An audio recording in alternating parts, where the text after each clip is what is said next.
Perjalanan ke Jogja kali ini sungguh sudah saya tunggu-tunggu. Setelah beberapa hari yang lalu saya menyelesaikan beberapa urusan di Jakarta dan Bandung. Ini kali pertama saya kembali lagi ke Jogja setelah menyelesaikan pendidikan S2 pada tahun 2020 lalu dan kembali ke Papua.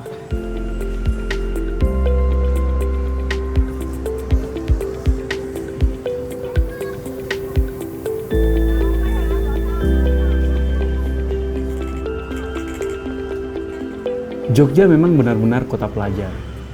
Puluhan kampus dan lembaga pendidikan ada di sini. Mahasiswa dari berbagai daerah berbondong-bondong datang untuk menuntut ilmu di Jogja. Saya salah satunya. Kedatangan saya kali ini, selain mengurus studi lanjutan S3, saya juga ingin bertemu dengan kawan-kawan lama.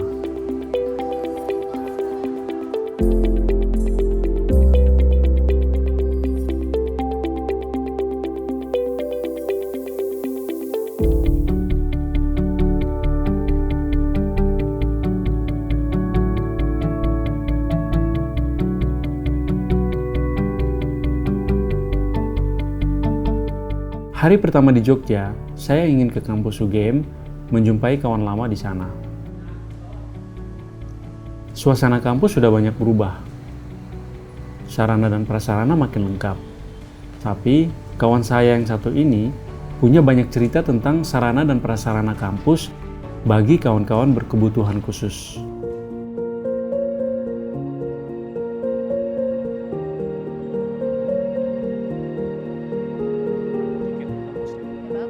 Terpaksa gitu. Bang Edo.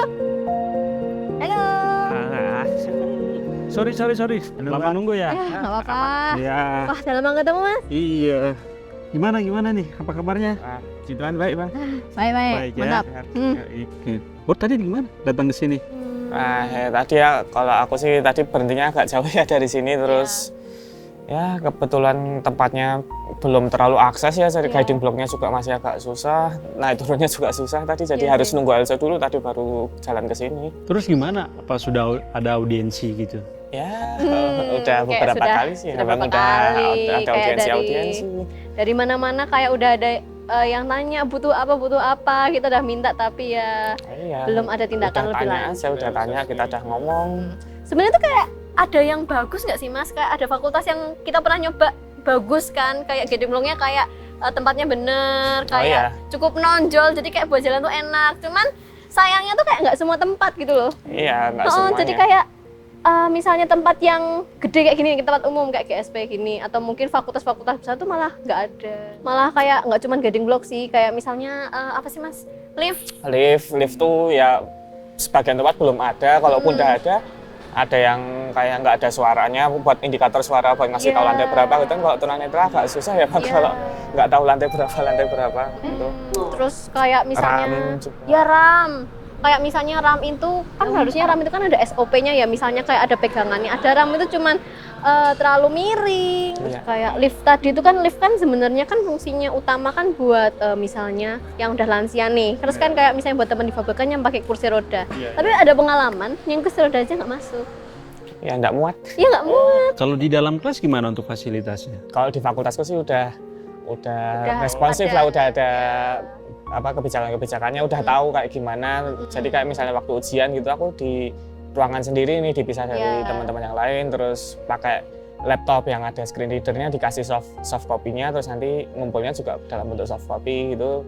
Dan ada kalau tes offline ya Bang, itu ada waktu tambahannya sih waktu itu, jadi dikasih waktu tambahan untuk ngerjain terus ngirim filenya segala macam gitu. Ya kalau Mas Farah udah cukup baik sih. Ya, cuman aku tuh pernah dengar dari teman sastra gitu, dia kan emang mahasiswa baru. Waktu UTS semester 1 tuh dikasihnya temen netra tapi dikasihnya paper, tulis tangan.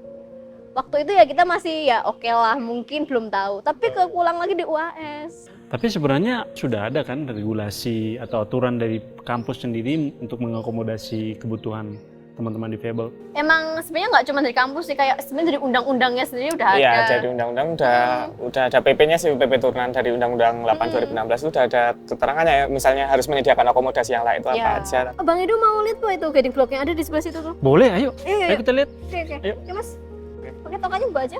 Yuk. Ayo Bang. Siap. Hati-hati. Oke. Turun.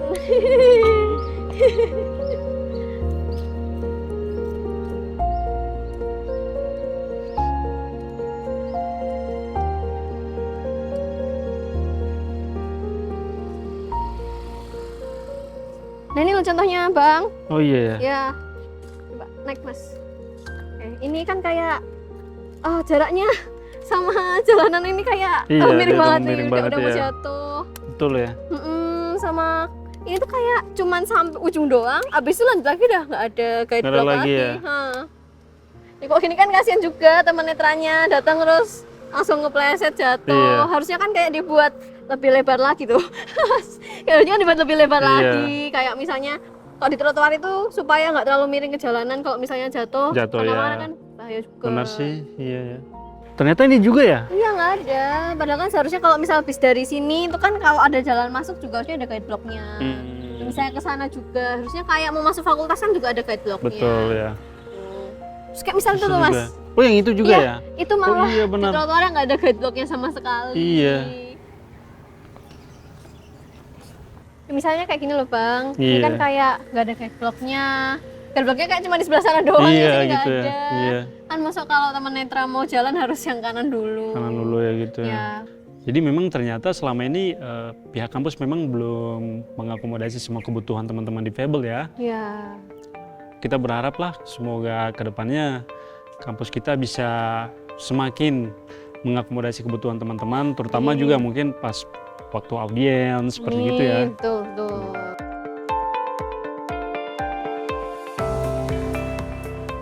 Saya jadi banyak belajar dari Farel dan Elsa soal rencana pembangunan sarana dan prasarana kampus yang inklusif dengan mendengarkan kebutuhan kawan-kawan difabel.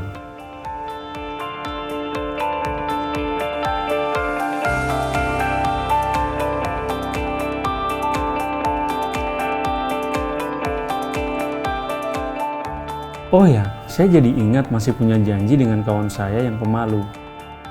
Namanya Syakil. Saking pemalunya, hingga dia tidak ingin wajahnya masuk dalam frame di film ini.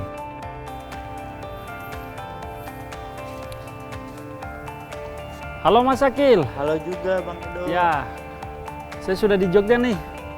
Kita ketemuan ya? Siap Bang. Bang Edo di mana sekarang? Ya, kalau sekarang sih saya masih di Masjid Kampus UGM. Bagaimana kalau kita ketemunya di Masjid Apung Gedung Pascasarjana saja? Ya, kebetulan saya juga mau ke sana. Siap. Ya. Baik Bang, saya segera ke sana ya. Oke Mas Syakil, sampai jumpa. Oke, sampai jumpa Bang.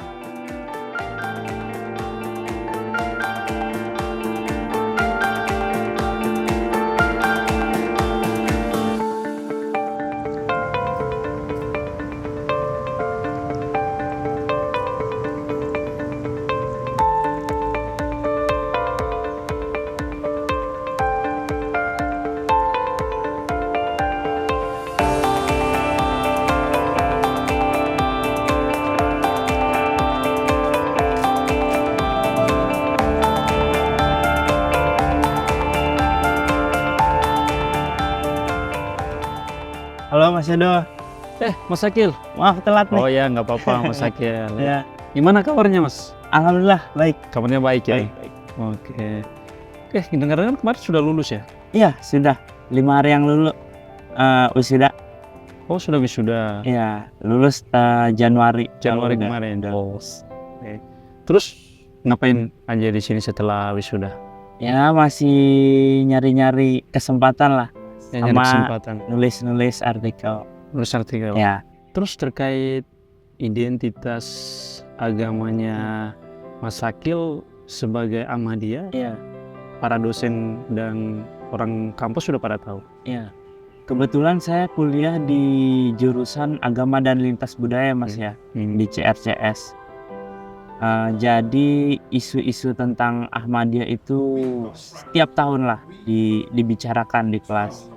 Jadi isu yang masuk di situ, kebetulan saya orang Ahmadiyah, kemudian membuka diri sebagai orang Ahmadi itu sangat nggak ada masalah.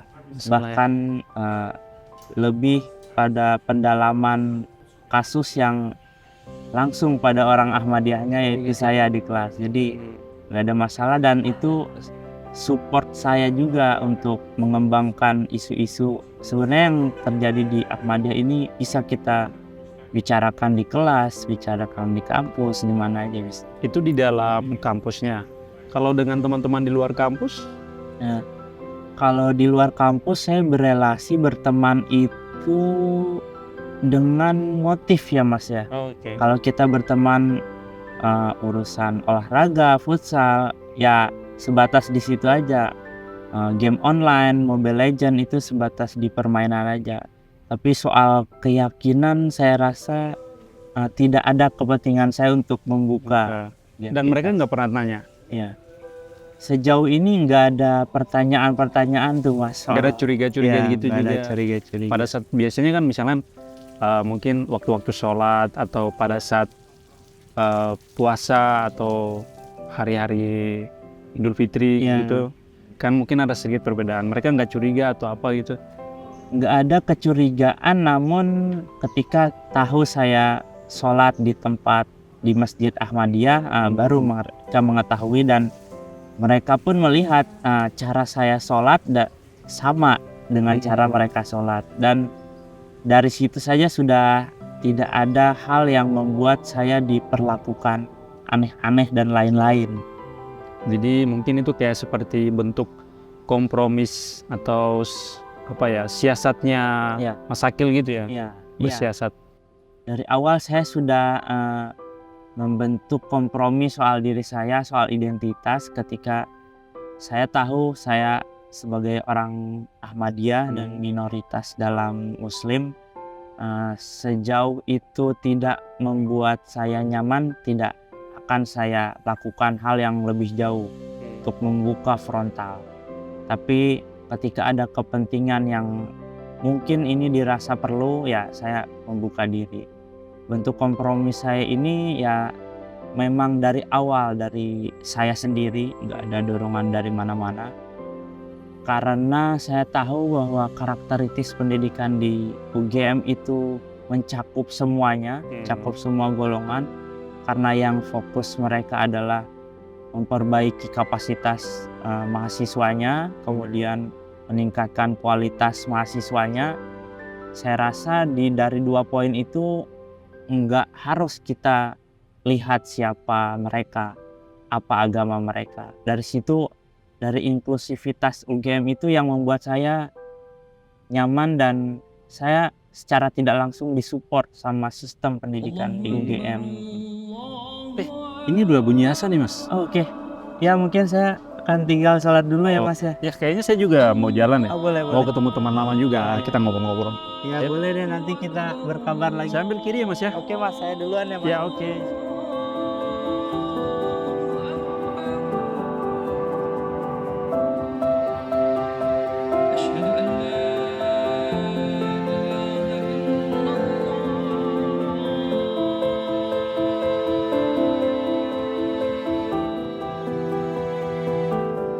Mumpung masih ada waktu, saya ingin mampir sekalian ke rumah kawan saya yang lain. Seorang desainer muda yang tinggal di selatan Jogja.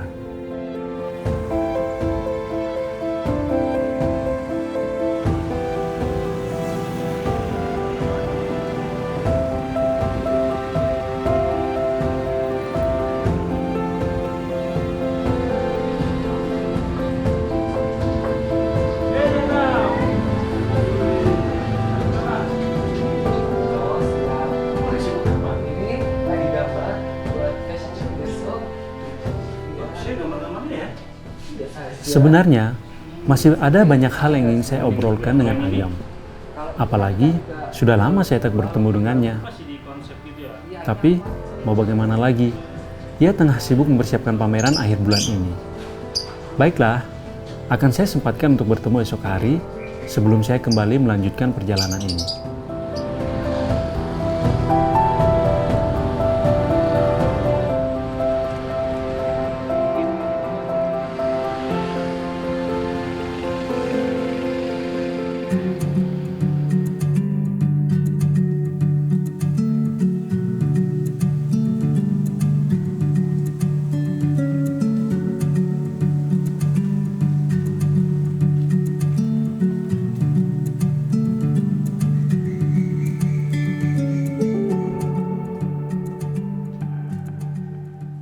Agam. Halo.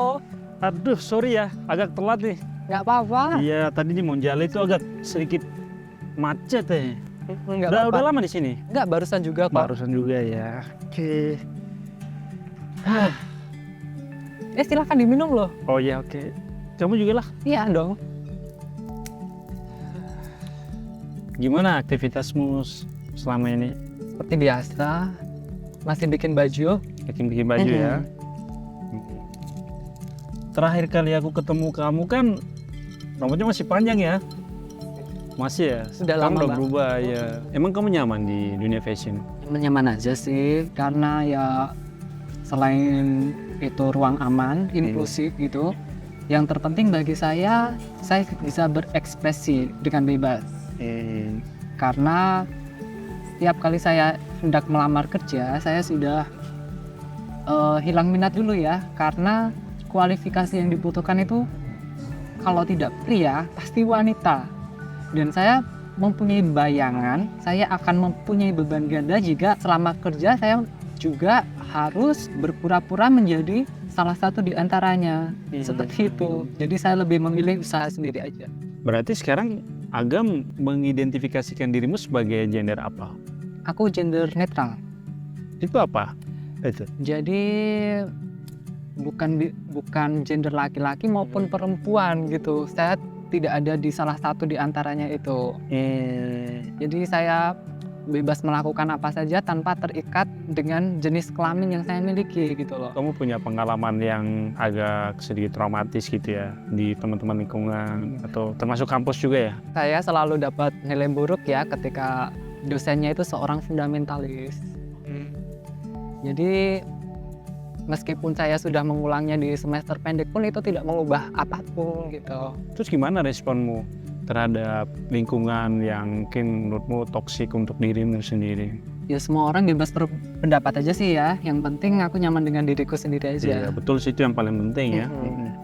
Oh iya, mungkin karena itu ya pengalamanmu dulu yang buat kamu pernah kemudian terpicu untuk buat skripsi ya. Kalau nggak salah mengenai perempuan juga ya, tentang gender gitu ya? Tentang kuasa patriarki. Kuasa patriarki, itu gimana? Karena saya melihat perempuan dan minoritas gender dan seksual itu memiliki akar penindasan yang sama ya, yaitu patriarki gitu. Jadi saya karena ada kesamaan antara perempuan dan minoritas gender dan seksual itu, saya menuliskan tentang itu perempuan juga.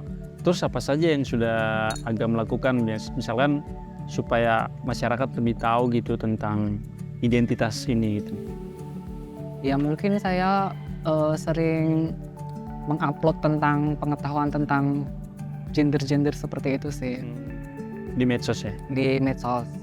Dan juga saya sering melakukan counter, misalkan ada konten-konten yang menyesatkan tentang minoritas seksual dan gender, biasanya saya bikin dalam instastory saya, dan saya akan menunjukkan di mana miskonsepsinya atau ketidaksetujuan saya. Seperti itu sih. Nanya mulu perasaan.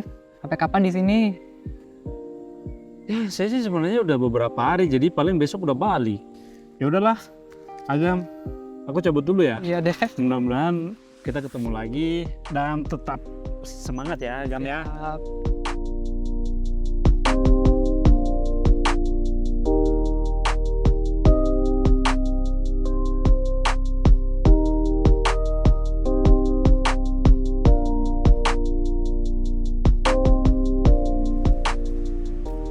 Sebelum pulang, saya perlu mengurus keperluan rencana studi lanjutan saya. Lagi pula, sudah lama saya tidak menengok prodi kajian budaya dan media, bertemu dengan dosen yang sudah banyak membantu studi S2 saya.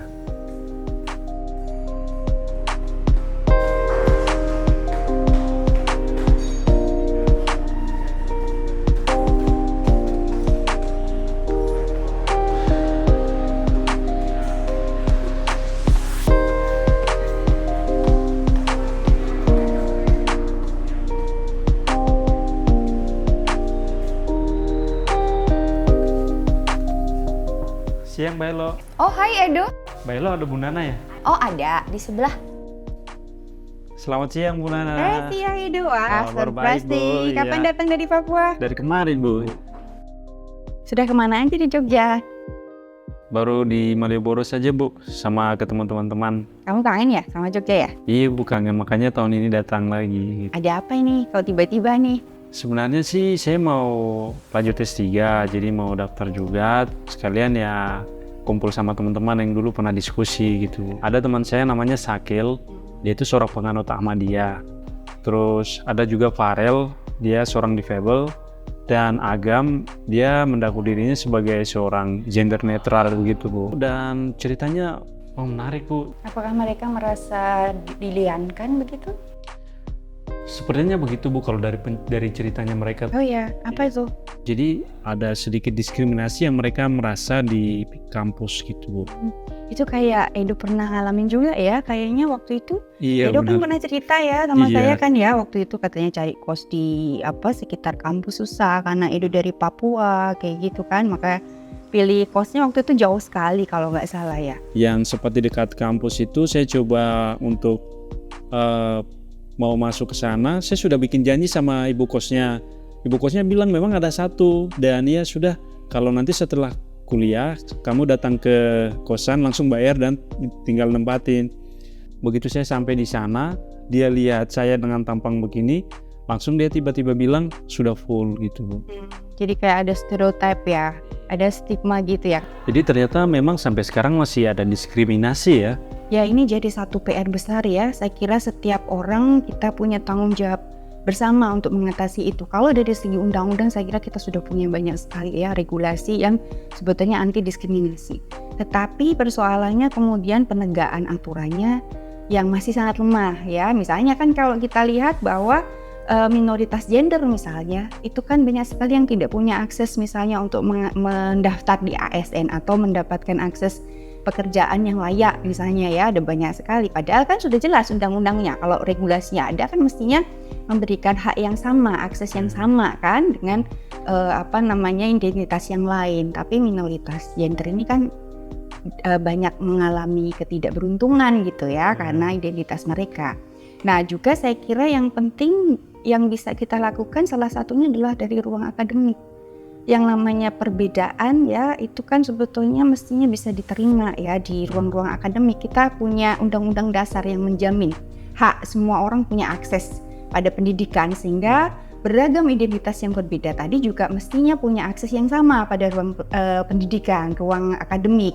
Nah di ruang akademik itu saya kira nanti kita bisa kemudian hidup bersama, sharing pengetahuan, bahkan kita bisa memproduksi pengetahuan yang inklusif dan berkeadilan secara bersama-sama gitu ya.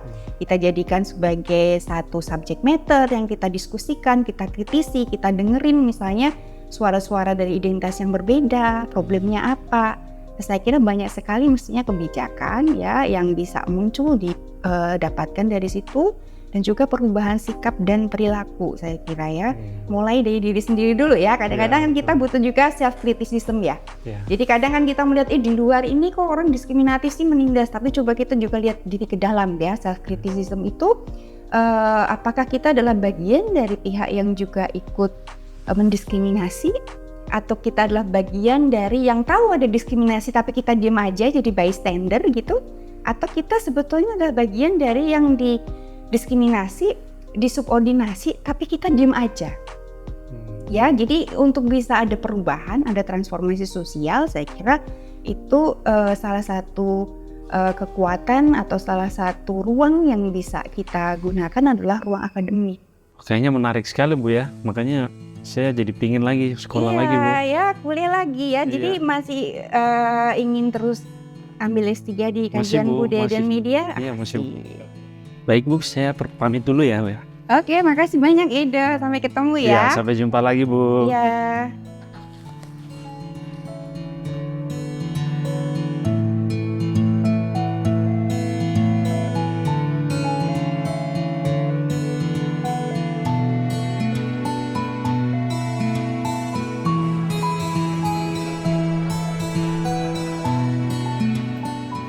Tidak bisa dipungkiri, Jogja memang kota pelajar yang seakan jadi magnet bagi mahasiswa dari seluruh Indonesia. Namun sayang, Di balik citra positifnya, masih banyak diskriminasi yang terjadi di lembaga-lembaga pendidikan di Jogja, terutama kepada kelompok minoritas.